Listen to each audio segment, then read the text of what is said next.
នៅពេលនេះម៉ោង10កន្លះពេលនេះពួកខ្ញុំទាំងអស់គ្នាកំពុងតែរៀបចំនិងសម្ភារៈការសិក្សារបស់ក្មេងៗក៏ដូចជាចានឆ្នាំងដើម្បីយើងធ្វើដំណើរឆ្ពោះទៅកាន់ខេត្តសៀមរាបរួមគ្នាជាមួយក្រុមការងារនិងសមាជិកផ្ទះបាយមេតាទាំងអស់ចេញដំណើរលើកនេះខុសពីសពមួយដងយើងចេញម៉ោង4ទៅម៉ោង5តែលើកនេះយើងចេញនៅក្នុងម៉ោង11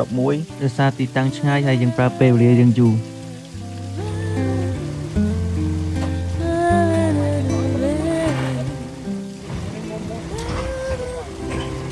យើងធ្វើដំណើរលើកនេះរយៈពេលយូរហើយឆ្ងាយចេញពីភ្នំពេញទៅដល់ខេត្តសៀមរាបចម្ងាយទៅដល់សាលា349គីឡូពេលនេះម៉ោង11កន្លះយើងចាប់ដើមរៀបចំអីវ៉ាន់រួចហើយយើងចាប់ដើមនាំគ្នាឡើងឡានតែយើងរៀបចំវ៉ាន់រួចយើងមិនទាន់អាចពាក់ខោអាវជុត uniform បានទេយើងទៅដល់ទីតាំងបានយើងចាប់ដើមនាំគ្នាពាក់នេះយើងពាក់ខោអាវធម្មតាសិនដល់កន្លែងទីតាំងបានយើងចាប់ដើមពាក់ខោអាវ uniform ឲ្យសង្ហាស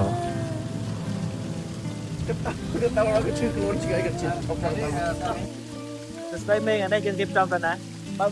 ថ្ងៃនេះយើងរៀបចំអីវ៉ាន់ធ្វើកម្មវិធីសប្បុរសធម៌នៅខេត្តសៀមរាបថ្ងៃស្អែកចឹងយើងចង់ជួបគ្នាថ្ងៃស្អែកនៅសៀមរាបបាទ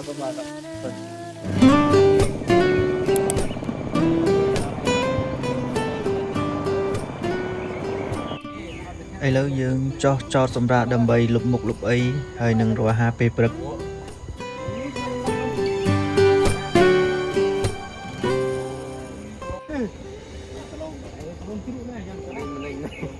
Good morning Good morning មិនដែរសិនអូហើយសប្បាយដែរអត់ទេឲ្យគ្នាមិនធម្មតាទេផឹកដល់ភ្លឺបាយពីនេះ Good morning តិចទៀតយើងជួបជុំគ្នាហើយកន្លែងសមាធិអស់គ្នាបាទនេះជាទឹកមុខរបស់ខ្ញុំពេលព្រឹកអត់បានសម្រាប់បានតិចមែនទេបាទលើឡានហើយយើងជួបជុំគ្នាអញ្ចឹងយើងត្រូវការពិភាក្សាគ្នាជាច្រើនមានរឿងជាច្រើនដែលយើងនិយាយគ្នាអញ្ចឹងអីអត់បានសម្រាប់បានតិចភ្លឺបាទតែឥឡូវអត់មានក្រាបកាព្រាគេបាញ់កាភ្លុះហ្នឹងគេបាញ់គេដាក់ភ្លុះហ្នឹងគេបុកឲ្យចេញភ្លុះអានេះដើមកាព្រាយកអាស័យយកពីងប៉ុងមកធ្វើចេញភ្លុះ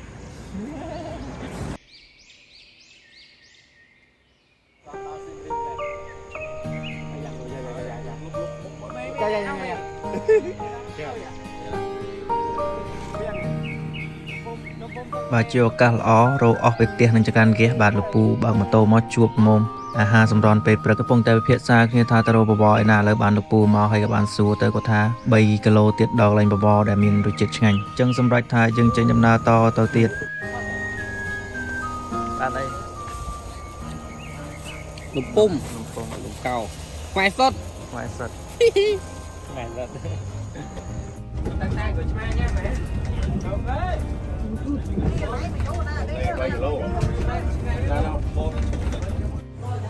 បាទឥឡូវយើងមកដល់ហើយបាទ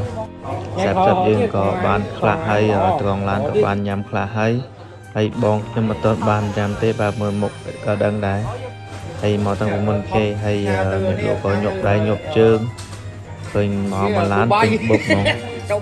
មុខឡើងញឹមហើយនេះក៏សាប់យើងបានបក៏មុខរីក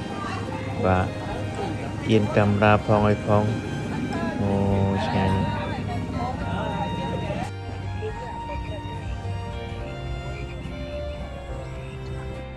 ចប់ពីអាហារពេលព្រឹកយើងនាំគ្នាធ្វើដំណើរតអស់ពីថ្នោតកស៊ូយើងចូលទៅដល់ផ្លូវគ្រូក្រហមយើងធ្វើដំណើរតទៀត21គីឡូបាទពេលនេះយើងធ្វើដំណើរមកដល់ទីតាំងសាលាបឋមសិក្សាត្រពាំងថ្មស្ថិតនៅភូមិត្រពាំងថ្មឃុំតាសៀមស្រុកស្វាយលើខេត្តសៀមរាបឥឡូវបានជួបបងប្អូនជាច្រើនកំពុងតែញ៉ាំអាហារពេលព្រឹកហើយខាងចុងភៅយើងណាធ្វើម្ហូបពេលថ្ងៃត្រង់ឲ្យបងប្អូនញ៉ាំយើងធ្វើមីរបៀបកូរ៉េបាទឥឡូវយើងចាប់ដើមទម្លាក់អវ៉ាន់ពីលើឡានមកអស់ហើយយើងក៏បែងចែកកម្លាំងគ្នាធ្វើតាមតួនាទីរៀងៗខ្លួនហើយតាមជំនាញចុងភៅរៀងៗខ្លួនមានអ្នកឡើងលាងផ្ទះលាងអីចឹងទៅហើយខាងចុងភៅស្អីៗគាត់ហើយនឹងអ្នកគ្រូគាត់ជួយច្រកទៅលក់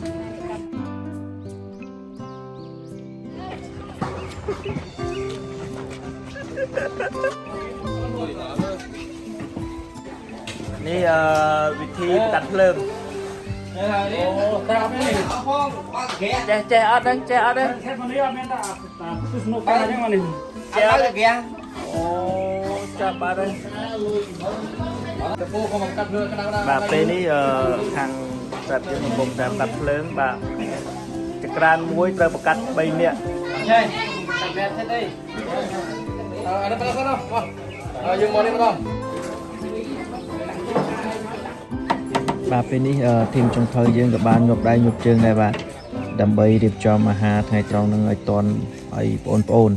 អញ្ចឹងមកអាហារថ្ងៃនេះយើងមានមីរបៀបជប៉ុនជាមួយស្លាបមាន់ហើយនឹងប្រហិតចៀនបាទនេះជាសរសៃមីហើយខាងនោះខាងប្រហិតហើយយើងមានបន្លែតិចតួចទៅសក់អីហ្នឹងបាទចុងភៅយើងតស៊ូបានលាងទៅសក់កដាថ្ងៃហើយនេះយើងកំពុងតែរៀបចំតឡើងសោះដើម្បីស្រោចទៅលើមីអញ្ចឹងយើងជួបដល់ចុងភៅដែលជំនាញគាត់មកជួយគ្នាបាទ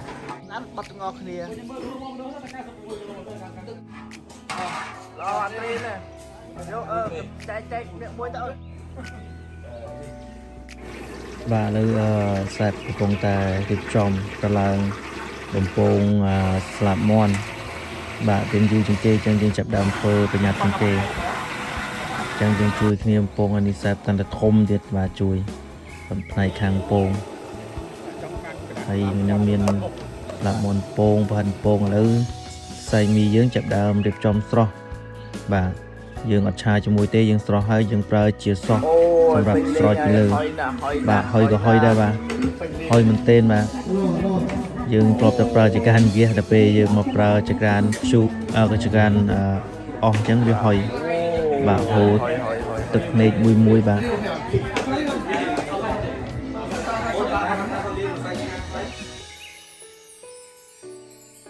បាទឥឡូវម្ហូបយើងទាំងអស់យើងឆ្អិនគ្រប់មុខហើយយើងចាប់ដើមរៀបចំដាក់ចានហើយដាក់តាមតុដើម្បីចែកបងប្អូនអញ្ចឹងក្នុងថ្នាក់នេះយើងដាក់អស់ទេយើងឲ្យគាត់ចាំនៅខាងក្រៅខ្លះហើយនៅក្នុងម្លប់ដើមឈើខ្លះអញ្ចឹងទៅឲ្យចាំយកទៅឲ្យគាត់ចូលទៅញ៉ាំក្នុងថ្នាក់ទេបាទហើយខាងចុងភៅយើងកំពុងតែរៀបចំដាក់នៅលើតុនីមួយមកតុយើងឲ្យគាត់ញ៉ាំ3នាក់បានដាក់អស់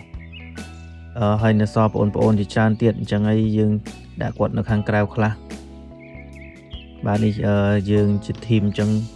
យើងធ្វើការដល់សាមគ្គីគ្នាជួយគ្នាហើយក៏បានបងអញ្ញាគាត់មកចូលរួមឥឡូវគាត់ជួយលើក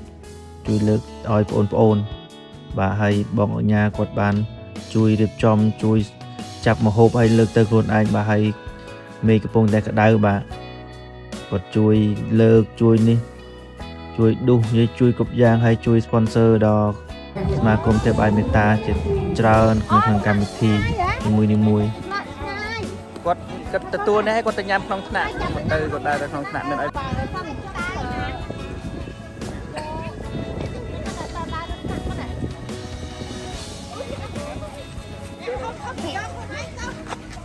ยังได้เลยพวก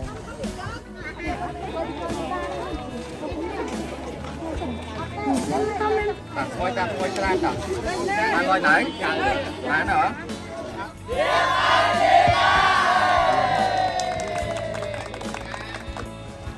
បាទពេលនេះយើងឆ្លៀតបន្តិចបាទទៅថតរូបនៅមុខអង្គរបាទជីហួងទៅថតបន្តិចបានមកហើយកុំឲ្យលងឲ្យសោះងាយបានមកទេបាទហើយយើងនាំគ្នាដើរធ្វើដំណើរទៅបាទអូយបាយ